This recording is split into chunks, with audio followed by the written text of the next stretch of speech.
Hello students, animal क्लासिफिकेशनमध्ये या आधीच्या व्हिडिओजमध्ये आपण नवीन क्रायटेरिया स्टडी केले किंवा काही वेगळे क्रायटेरिया बघितले जे नवीन सिस्टीममध्ये ॲनिमल क्लासिफिकेशनच्या नवीन सिस्टीममध्ये यूज केले जातात. तर हे जे क्रायटेरिया आहेत ते कोणते होते? तर फर्स्ट ग्रेड ऑफ ऑर्गनायझेशन किंवा body organisation, second body symmetry, next germ layer, body cavity, next आपण बघितलं सेगमेंटेशन. तर हेच क्रायटेरिया यूज करून ॲनिमल्सच्या क्लासिफिकेशनचा चार्ट आपण स्टडी करणार आहोत. मुलांनो, याआधी तुम्ही एक ॲनिमल क्लासिफिकेशनचा चार्ट स्टडी केलेला आहे आणि ती जी आहे ती ट्रॅडिशनल मेथड आहे ॲनिमल्सना क्लासिफाय करण्याची. आत्ता आपण जी पाहतोय ही नवीन सिस्टीम आहे, नवीन क्रायटेरिया यूज करून आपण ॲनिमल्सना क्लासिफाय करणार आहोत. सो जे क्लासिफिकेशन दिलेलं आहे ते पहा सगळ्यांनी. सगळ्यात फर्स्ट किंगडम कोणतं आपण क्लासिफाय करणार आहोत ते लिहायचं आहे. नेक्स्ट बॉडी ऑर्गनायझेशन जे आपण स्टडी केलेलं आहे, बॉडी सिमेट्री, बॉडी कॅव्हिटी आणि फायनली फायलम. या लेवलमधून आपल्याला हे ॲनिमल्स क्लासिफाय करायचे आहेत. सो फर्स्ट ऑफ ऑल आपण जे किंगडम क्लासिफाय करतोय त्याचं नेम आहे किंगडम ॲनिमॅलिया. तर हा जो किंगडम ॲनिमॅलिया आहे याच्यामध्ये multicellular organism having eukaryotic cell, heterotrophic आहेत, लोकोमोशनची ॲबिलिटी आहे, असे ऑर्गॅनिझम जे आहेत हे किंगडम ॲनिमॅलियामध्ये इन्क्लूड केलेले आहेत. तर हा जो किंगडम ॲनिमॅलिया आहे याच्यामध्ये आपण बॉडी ऑर्गनायझेशन स्टडी केलं. 5 ऑर्गनायझेशन आपण पाहिले, पण मी तुम्हाला सांगितलेलं की त्यातलं फर्स्ट जे आहे प्रोटोप्लाझ्मिक ग्रेड ऑफ ऑर्गनायझेशन किंगडम ॲनिमॅलियामध्ये येत नाही, ते युनिसेल्युलर ऑर्गॅनिझममध्ये येतं आणि किंगडम ॲनिमॅलियामध्ये जे ऑर्गॅनिझम आहेत ते मल्टीसेल्युलर आहेत. सो प्रोटोप्लाझ्मिक सोडून बाकीचे आपण 4 पाहिले: cellular level, cell tissue level, tissue organ level and organ system level. So बघा, हे 2 पार्टमध्ये आपण डिवाइड करणार आहोत. First cellular grade of organisation आणि रिमेनिंग सगळे सेल्युलर ग्रेड सोडून बाकीचे काय काय बघितले आपण? Cell tissue grade of organisation, second आपण पाहिला tissue organ grade of organisation आणि शेवटचा organ system grade of organisation. तर बघा, किंगडम ॲनिमॅलिया ऑर्गनायझेशनच्या बेसिसवरती 2 पार्टमध्ये डिवाइड झाला. फर्स्ट तुम्हाला सांगितलं सेल्युलर ग्रेड ऑफ ऑर्गनायझेशन आणि सेकंड सगळे सेल टिश्यू, टिश्यू ऑर्गन आणि ऑर्गन सिस्टीम एकत्र ठेवलेले आहेत. तर आता तुम्हाला माहिती आहे सेल्युलर ग्रेड ऑफ ऑर्गनायझेशन एकाच फायलममध्ये पाहायला मिळतं. कोणत्या? पोरिफेरा. मग आता हा जो पोरिफेरा आहे याची बॉडी सिमेट्री कशी असते? तर तो असिमेट्रिक असतो. किंवा आपण सिमेट्रीचेही 3 प्रकार स्टडी केलेले आहेत. असिमेट्री, दुसरं आपण पाहिलंय रॅडियल सिमेट्री,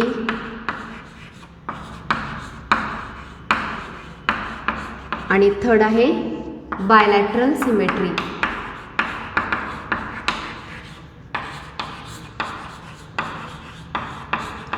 सो यावेळी आपण सिमेट्रीचे 3 टाईप स्टडी केलेले आहेत. त्याच्यामधलं फर्स्ट आपण पाहतोय सेल्युलर ग्रेड ऑफ ऑर्गनायझेशन ज्यांच्याकडे आहे ते काय दाखवतात? असिमेट्री दाखवतात. बॉडी सिमेट्रीनंतर नेक्स्ट आहे बॉडी कॅव्हिटी. ज्यांच्याकडे सेल्युलर ग्रेड ऑफ ऑर्गनायझेशन आहे ते असिमेट्रिक आहेत आणि असिलोमेट असतात. असिलोमेट, ठीक आहे. असिमेट्रिक, असिलोमेट आणि हे जे ऑर्गॅनिझम आहेत यांचा एकच फायलम आहे आणि फायलमचं नेम आहे पोरिफेरा. सो सगळ्यांना पहिलं हे समजलं का? बघा, किंगडम कोणता आहे? ॲनिमॅलिया. त्यातलं 2 टप्पे केले ग्रेड ऑफ ऑर्गनायझेशनचे, सेल्युलर एका बाजूला आणि बाकी सगळे एकत्र घेतलेले आहेत. सेल्युलर ग्रेड एकाच फायलममध्ये आहे पोरिफेरा. मग हा जो पोरिफेरा आहे याच्याकडे बॉडी कॅव्हिटी कशी आहे?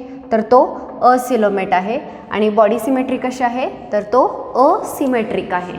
नेक्स्ट बघा, the cell tissue, tissue organ and organ system grade of organisation. मग आता हे ज्यांच्याकडे ऑर्गनायझेशन आहे त्यांच्यापैकी कोणीही असिमेट्री दाखवत नाहीत. असिमेट्री दाखवणारा एकच फायलम होता पोरिफेरा. आता राहिल्या 2 सिमेट्री, रॅडियल सिमेट्री आणि बायलॅटरल सिमेट्री. सो ते आपण घेतलेलं आहे radial symmetry and bilateral symmetry. So यावेळी सेल टिश्यू, टिश्यू ऑर्गन आणि ऑर्गन सिस्टीम ऑर्गनायझेशन असणारे ऑर्गॅनिझम सिमेट्रीनुसार 2 पार्टमध्ये डिवाइड केले, रॅडियल सिमेट्री आणि बायलॅटरल सिमेट्री. आता याच्यामध्ये रॅडियल सिमेट्री आहे, cell tissue grade of organisation आहे आणि बॉडी कॅव्हिटी असिलोमेट आहे. असा एकच फायलम आहे. तुम्हाला तो फायलम माहिती आहे, त्या फायलमचं नेम आहे निडारिया. सो निडारिया हा एकमेव फायलम आहे जो असिलोमेट पण आहे आणि रॅडियली सिमेट्रिक पण आहे. आता मी तुम्हाला सांगितलं की रॅडियली सिमेट्रिक किती फायलममध्ये आहे? 2. हा एक आहे निडारिया आणि नंतर एक आहे इकायनोडर्माटा. मात्र इकायनोडर्माटा असिलोमेट आहे का? नाही आहे. तो कसा आहे? युसिलोमेट आहे. सो मी पुन्हा एकदा रिपीट करते, असिलोमेट असणारा आणि रॅडियल सिमेट्री दाखवणारा हा एकमेव फायलम आहे निडारिया. सो असिलोमेट आणि त्याचं पुन्हा सांगितलं तुम्हाला फायलमचं नेम आहे निडारिया. सगळ्यांना समजलं का बघा? नेक्स्ट रॅडियली सिमेट्रिक, असिलोमेट आणि निडारिया हे कंप्लीट झालं. नेक्स्ट आहे आपलं बायलॅटरल सिमेट्री. आता बायलॅटरल सिमेट्रीमध्ये सुद्धा तिन्ही बॉडी कॅव्हिटी पाहायला मिळतात. बघा काही ऑर्गॅनिझम असे आहेत की टिश्यू ऑर्गन किंवा organ system level of organisation आहे, बायलॅटरल सिमेट्री आहे. त्यांच्यात काही असिलोमेट आहेत, काही सुडोसिलोमेट आहेत आणि काही युसिलोमेट आहेत. तर बघा तिन्ही प्रकारच्या बायलॅटरल सिमेट्रीमध्ये पाहायला मिळतात. असिलोमेट, सुडोसिलोमेट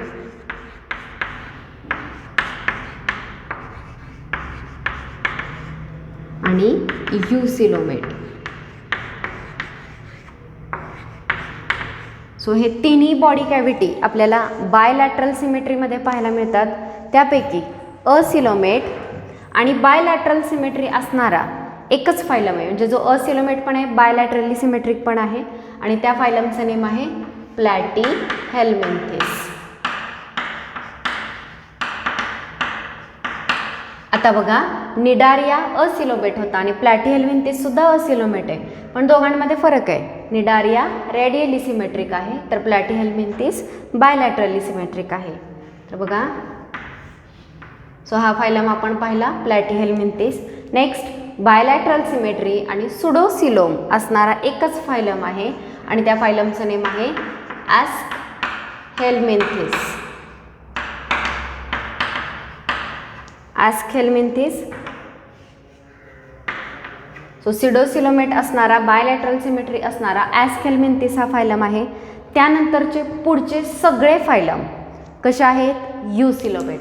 आता इथं तुमच्या लक्षात येईल पोरिफेरा एकटा असिलोमेट, असिलोमेट नंतर पोरिफेरा एकटा असिलोमेट आणि असिमेट्रिक आहे. निडारिया असिलोमेट आणि रॅडियली सिमेट्रिक आहे. प्लॅटीहेल्मिंथेस असिलोमेट आणि बायलॅटरली सिमेट्रिक आहे. सो असिलोमेट किती फायलम आहेत? पहिले 3 पोरिफेरा, निडारिया आणि प्लॅटीहेल्मिंथेस.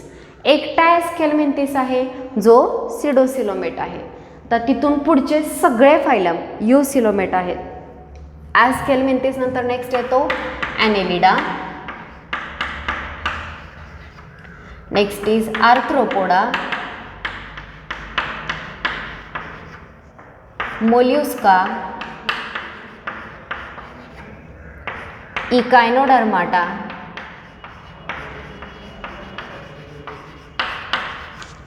and last is hemichordata.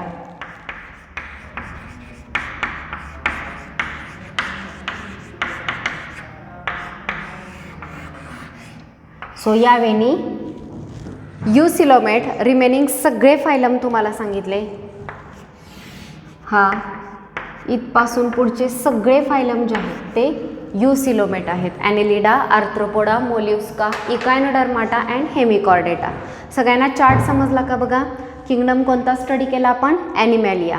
त्यात बॉडी ऑर्गनायझेशन, सेल्युलर ग्रेड आणि सेल टिश्यू, टिश्यू ऑर्गन आणि ऑर्गन सिस्टीम एकत्र ठेवलं. सेल्युलर ग्रेड ऑर्गनायझेशन असणारा असिमेट्रिक आणि असिलोमेट एकच फायलम आहे पोरीफेरा. आता या ऑर्गनायझेशनमध्ये 2 सिमेट्री पाहायला मिळतात, रेडियल आणि बायलॅटरल. असिमेट्री या फायलममध्ये पाहायला मिळत नाही. तर रेडियल सिमेट्री असणारा मात्र असिलोमेट असणारा एकच फायलम आहे निडारिया. नेक्स्ट बायलॅटरल सिमेट्रीमध्ये 3ही सिलोम आहेत, असिलोमेट, सुडोसिलोमेट आणि युसिलोमेट. यातला असिलोमेट प्लॅटिहेल्मिंथिस, सुडोसिलोमेट ॲस्केल्मिंथिस आणि ॲनेलिडापासून पुढचे सगळे कसे आहेत युसिलोमेट. तर हा नवीन क्रायटेरिया यूज करून ॲनिमल क्लासिफिकेशनचा आपण नेक्स्ट चार्ट पाहिला. तुम्हाला जे दोन्ही चार्ट म्हणजे ट्रॅडिशनल आपण पाहिलं नॉन कॉर्डेट आणि कॉर्डेट, तर तेही तुम्हाला लक्षात ठेवायचं आहे आणि हा नवीन चार्टसुद्धा लक्षात ठेवायचा आहे.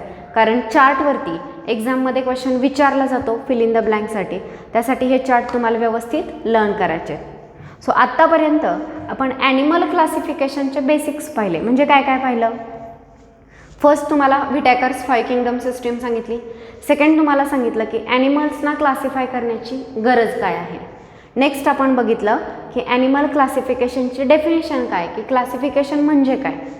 नेक्स्ट आपण बघितली हिस्ट्री, आत्तापर्यंत कोणी कोणी ॲनिमल्सना क्लासिफाय केलेलं आहे. आणि हिस्ट्रीनंतर फायनली आपण पाहिले बेनिफिट्स, ॲनिमल्सना क्लासिफाय करण्याचे काय काय फायदे आहेत. त्यानंतर नोटोकॉडच्या बेसिसवरती नॉन कॉर्डेट आणि कॉर्डेट असे ॲनिमलचे 2 मेन ग्रुप्स आहेत जे आपण आजही यूज करतो ही पद्धत. तर हे दोन्हीमधला आपण डिफरन्स पाहिला, नोटोकॉडची डेफिनेशन पाहिली आणि त्यानंतर ट्रॅडिशनल क्लासिफिकेशनचा चार्ट स्टडी केला. यानंतर नेक्स्ट आपण नवीन क्रायटेरिया स्टडी केले 5, body organisation, next symmetry, germ layer, coelom आणि सेगमेंटेशन. आणि या क्रायटेरियांवरती बेस्ड जो चार्ट आहे क्लासिफिकेशनचा तो आपण आत्ता स्टडी केलेला आहे. तर हा सगळ्यांनी व्यवस्थित लक्षात ठेवा. यानंतर नेक्स्ट आपण फायलम स्टार्ट करणार आहोत पोरीफेरापासून. प्रत्येक फायलमचे आपण कॅरेक्टरिस्टिक डिटेल स्टडी करणार आहोत. सो नेक्स्ट पाहतोय आपण characteristic of phylum Porifera. So C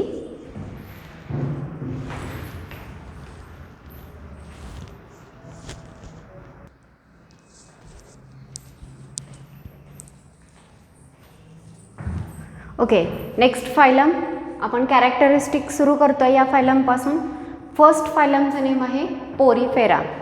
so जे मी बोर्डवरती पॉईंट लिहिलेले आहेत या पॉईंटच्या सिक्वेन्सनी आपण याचे कॅरेक्टरिस्टिक लर्न करणार आहोत आणि हेच पॉईंट प्रत्येक फायलममध्ये आपण पाहणार आहोत. सो फर्स्ट पॉईंट लिहिला आहे मी मीनिंग. सो मीनिंग म्हणजे फायलमच्या नेमचं मीनिंग आपण लिहिणार आहोत. So in Porifera pores means holes and ferine means bearing. So whole bearing organism ज्यांच्या बॉडीवरती स्मॉल होल्स किंवा ओपनिंग्स असतात अशा ऑर्गॅनिझम्सना पोरीफेरा असं म्हटलं जातं. सो पुन्हा एकदा बघा, pores means holes and ferin means bearing. Hole bearing organism पोरीफेरामध्ये इन्क्लूड केले जातात आणि या ऑर्गॅनिझमला कॉमनली स्पॉन्जेस असं म्हटलं जातं. So these organisms commonly called as sponges. म्हणजे जसं आपला स्पंज असतो जो वॉटर होल्ड करून ठेवू शकतो, असे ज्या स्पंज असतात त्यांच्यासारखे हे ऑर्गॅनिझम असतात. सो कॉमनली यांना स्पॉन्जेस असं म्हटलं जातं. Next habitat. हॅबिटॅट या शब्दाचा अर्थ होतो राहण्याचं ठिकाण, अधिवास. ते कुठे असतात? तर हे जे ऑर्गॅनिझम आहेत हे ॲक्वॅटिक आहेत, म्हणजे वॉटरमध्ये राहणारे आहेत. आणि हे दोन्ही टाईपच्या वॉटरमध्ये पाहायला मिळतात, मराईन वॉटर आणि फ्रेश वॉटर. सगळ्यात महत्त्वाचं ॲक्वॅटिक हॅबिटॅट आहे आणि दोन्ही हॅबिटॅटमध्ये म्हणजे marine as well as fresh water दोन्ही ठिकाणी पाहायला मिळतात. मात्र मोस्ट ऑफ दी ऑर्गॅनिझम जे आहेत हे मराईन वॉटरमध्ये राहतात. सो मराईन वॉटर म्हणजे ओशनचं वॉटर, समुद्राचं पाणी, आणि फ्रेश वॉटर म्हणजे वेल किंवा इतर नदीचं जे वॉटर असेल त्याला फ्रेश वॉटर असं म्हटलं जातं. सो स्पॉन्जेस जे आहेत यातले most of the sponges marine वॉटरमध्ये राहतात आणि काही थोडेफार ऑर्गॅनिझम फ्रेश वॉटरमध्ये पाहायला मिळतात. सो तिन्ही पॉईंट समजले का बघा? Meaning, pores means hole and ferin means bearing, commonly these organisms called as sponges आणि हॅबिटॅट सांगितलं ॲक्वॅटिक. दोन्ही आहेत marine water as well as fresh water, but most of the organism are present in marine water and few organism we find in fresh water. Next is symmetry. तुम्ही आत्ता study केलेला आहे. So हा एकमेव phylum आहे जो कोणती symmetry दाखवतो? असिमेट्री. याच्यामधले ऑर्गॅनिझम जे आहेत हे असिमेट्रिक असतात, म्हणजे यांची बॉडी कोणत्याही ॲक्सिसमधून दोन इक्वल पार्टमध्ये डिवाइड होत नाही. नेक्स्ट आहे बॉडी कॅव्हिटी. बॉडी कॅव्हिटी याच्यामधले ऑर्गॅनिझम असिलोमेट असतात. बॉडी कॅव्हिटी यांच्याकडे नसते. So body cavity is absent, acoelomate. Body organization cellular grade of organization यांच्यामध्ये पाहायला मिळतं. सो जस्ट सेल असतात, टिश्यू ऑर्गन सिस्टीम तयार होत नाहीत. सेल्स लूजली ॲग्रिगेट झालेले असतात आणि प्रत्येक सेल आपापलं फंक्शन करत असतात. रिप्रोडक्शनच्या दोन मेथड आहेत, सेक्शुअल आणि असेक्शुअल. हे दोन्हीही मेथडनी रिप्रोडक्शन दाखवतात. याच्यामध्ये फर्स्ट असेक्शुअल रिप्रोडक्शन जे आहे ते बडिंग या मेथडनी करतात. जेम्युल फॉर्मेशन अशा वेगवेगळ्या मेथड्स आहेत, पण मेन यांनी बडिंग दिलेलं आहे. आणि सेक्शुअल रिप्रोडक्शन जे आहे हे गॅमेट फॉर्मेशनने केलं जातं. सो दोन्ही मेथडनी रिप्रोडक्शन दाखवत आहेत, asexual as well as sexual. आणि याच्यामध्ये असेक्शुअल मी तुम्हाला सांगितलं बडिंग आणि सेक्शुअल रिप्रोडक्शन आहे गॅमेट फॉर्मेशन. सो एवढे कॅरेक्टरिस्टिक समजले का बघा? मीनिंग, कॉमनली कॉल्ड, हॅबिटॅट कळलं असेल. सिमेट्री आपण पाहिलेलंच आहे की असिमेट्रिक आहे, असिलोमेट आहे आणि सेल्युलर ग्रेड ऑफ ऑर्गनायझेशन दाखवतो. रिप्रोडक्शन लक्षात ठेवा, असेक्शुअलमध्ये बडिंग आणि सेक्शुअलमध्ये गॅमेट फॉर्मेशन यावेळी ते रिप्रोडक्शन दाखवतात. तर नेक्स्ट पॉईंट आपण पाहणार आहोत स्पेशल फीचर. स्पेशल फीचर याचा अर्थ हे जे फीचर आहेत हे याच फायलमकडे आहेत, दुसऱ्या फायलममध्ये हे पाहायला मिळत नाहीत. सो सगळ्यात फर्स्ट फीचर सांगते, याच्यामधले जे ऑर्गॅनिझम आहेत हे सेडेंटरी ऑर्गॅनिझम असतात. Sedentary organism. मग सेडेंटरी ऑर्गॅनिझम याचा अर्थ काय होतो? तर हे ऑर्गॅनिझम एखाद्या सबस्ट्रॅटमला अटॅच झाले तर ते तिथेच अटॅच राहतात, त्याच ठिकाणी चिटकून राहतात. ते मूव्हमेंट करू शकत नाहीत, एका ठिकाणाहून दुसऱ्या ठिकाणी ते जाऊ शकत नाहीत. सो हे जे ऑर्गॅनिझम आहेत हे कसे आहेत? सेडेंटरी ऑर्गॅनिझम आहेत.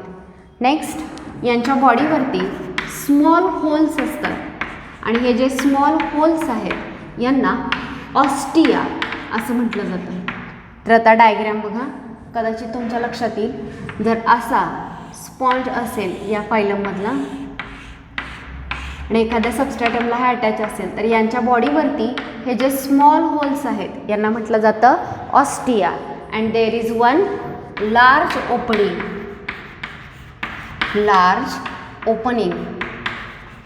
And that opening is called as oscula. इथं वरती एक लार्ज ओपनिंग दिसतंय आणि हे जे ओपनिंग आहे याला म्हटलं जातं ऑस्क्युला. सो दोन टाईपचे ओपनिंग सांगितले, ऑस्टिया आणि ऑस्क्युला. आता यांची मदत काय किंवा त्यांचा उपयोग काय होतो? सो याच्यामध्ये जे ऑस्टिया आहेत या ऑस्टियामधून वॉटर बॉडीच्या आत एंटर करतं आणि ऑस्क्युलममधून वॉटर बॉडीच्या बाहेर जातं. सो अशा टाईपची बॉडी, आतमध्ये अशी कॅव्हिटी असते, बॉडी कॅव्हिटी नव्हे, आणि बॉडीच्या आत अशी पोकळी असते ज्याच्यात वॉटर जातं आणि पुन्हा ऑस्क्युलममधून बाहेर येतं.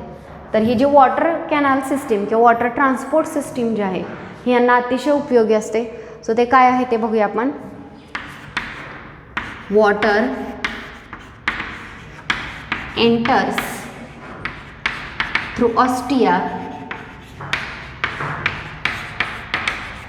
and goes out through oscula.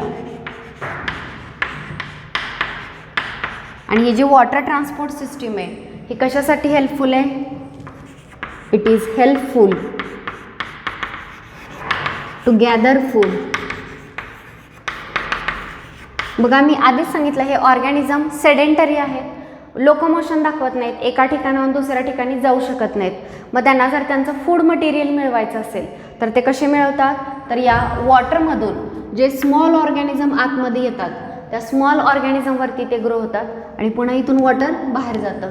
Actually एकच यूज दिलेला आहे तुम्हाला, पण याचे जास्त यूज आहेत. एक, त्यांचं फूड गॅदर करण्यासाठी. 2, रेस्पायरेटरी गॅसेसचा एक्सचेंज त्या वॉटरमधूनच होतो. आणि 3, वेस्ट मटेरियलसुद्धा त्याच्यामध्ये ते रिमूव्ह करत असतात. सो या 3 वेनी ही वॉटर ट्रान्सपोर्ट सिस्टीम या ऑर्गॅनिझमना हेल्पफुल असते. सो हे नीट लक्षात ठेवा. त्यानंतर नेक्स्ट, यांच्याकडे स्पेशल टाईपच्या सेल्स असतात ज्यांना पोलार सेल असं म्हटलं जातं. सो पोलार सेल जे आहेत या यांच्याकडे असणाऱ्या स्पेशल टाईपच्या सेल्स आहेत ज्या त्यांना डायजेशनसाठी हेल्प करतात. यानंतर नेक्स्ट बघा, 7 कॅरेक्टर, यांच्याकडे स्पिक्युल्स किंवा स्पॉन्जिन फायबर. ओके, इकडे बघूयात आपण.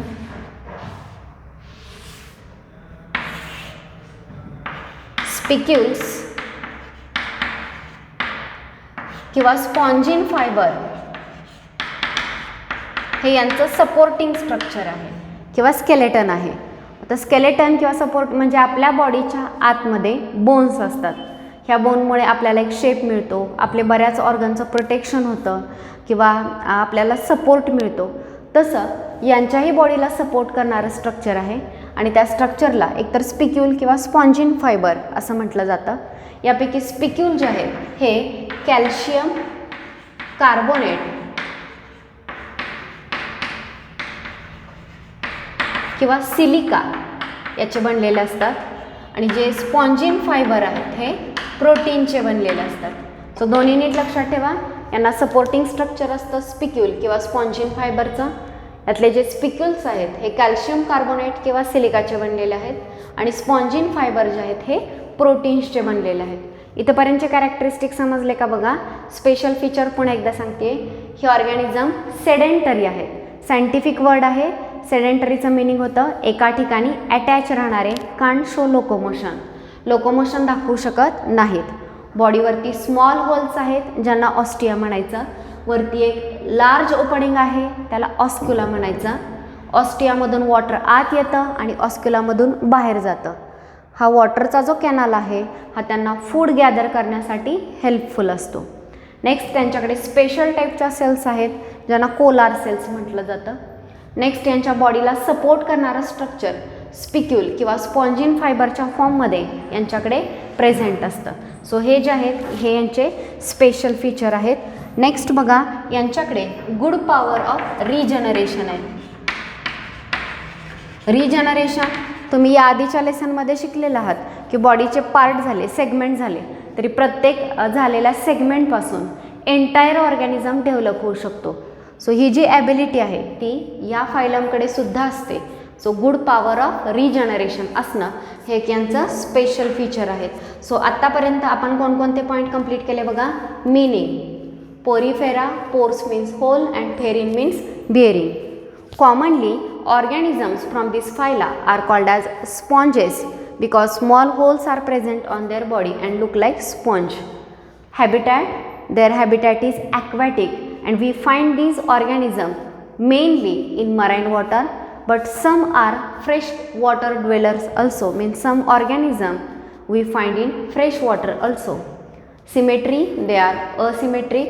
Body cavity, acoelomate. Body organization, cellular grade of organization.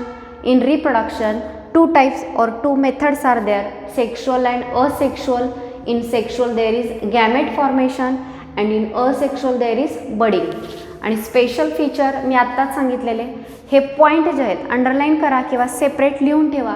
तुम्ही रिपीट केलं तर यातले हे जे मेन शब्द आहेत म्हणजे सेडेंटरी मिनिंग लक्षात राहिलं तर ते पुणे पटकन तुम्हाला आठवलं तरी तुम्ही त्याच्यावरती एक स्टेटमेंट लिहू शकता. Ostia, oscula, water transport system ही कशासाठी हेल्पफुल आहे. Polar cell, spicules, spongin fibre, regeneration हे मेन वर्ड आहेत कॅरेक्टरिस्टिकमधले जे तुम्हाला लक्षात ठेवायचे आहेत. हे वर्ड जर तुम्ही लक्षात ठेवले तरी तुम्ही याचे सगळे कॅरेक्टरिस्टिक मेन्शन करू शकता. तर फायनली याचे एक्झाम्पल्स राहिलेले आहेत. सो एक्झाम्पल काय आहेत बघा. एक्झाम्पल्स प्रत्येक फायलमचे व्यवस्थित लक्षात ठेवायचे. सो यांचे एक्झाम्पल्स, फर्स्ट आहे सायकॉन, सेकंड युस्पॉन्जिया, नेक्स्ट युप्लेक्टेला अँड हायालोनेमा अँड युप्लेक्टेला. यातला युस्पॉन्जिया याला बाथ स्पंज असं सुद्धा म्हटलं जातं. सो हे आपण पाहिले फायलम पोरीफेराचे कॅरेक्टरिस्टिक. सगळ्यांना समजले का बघा? Meaning, commonly called, habitat, symmetry, body cavity, body organisation, reproduction हे कॉमन फीचर आहेत. आणि इथं जे दिले स्पेशल फीचर हे याच फायलमकडे असतात, दुसऱ्या फायलममध्ये पाहायला मिळत नाहीत. आणि फायनली जे एक्झाम्पल बघितले ते सगळ्यात जास्त महत्त्वाचे. पोरीफेरामध्ये पहिलं एक्झाम्पल सांगितलं सायकॉन, दुसरं युस्पॉन्जिया, हायालोनेमा आणि युप्लेक्टेला. सो याबरोबरच आपला फर्स्ट फायलम पोरीफेरा संपलेला आहे. सगळ्यांनी बोर्डवरचं कंटेंट मी ज्या वेनी लिहून दिलं आहे त्या वेनी नोटबुकमध्ये लिहा आणि हे कंटेंट रिपीट रीड करा, तर हे तुमच्या लक्षात राहील. सो या पॉईंटबरोबरच आपण आजच्या लेक्चरमध्ये इथेच थांबतो आहे. नेक्स्ट लेक्चरमध्ये आपण नेक्स्ट फायलम पाहणार आहोत. सो आज आपण इथेच थांबतो आहे. थँक्यू.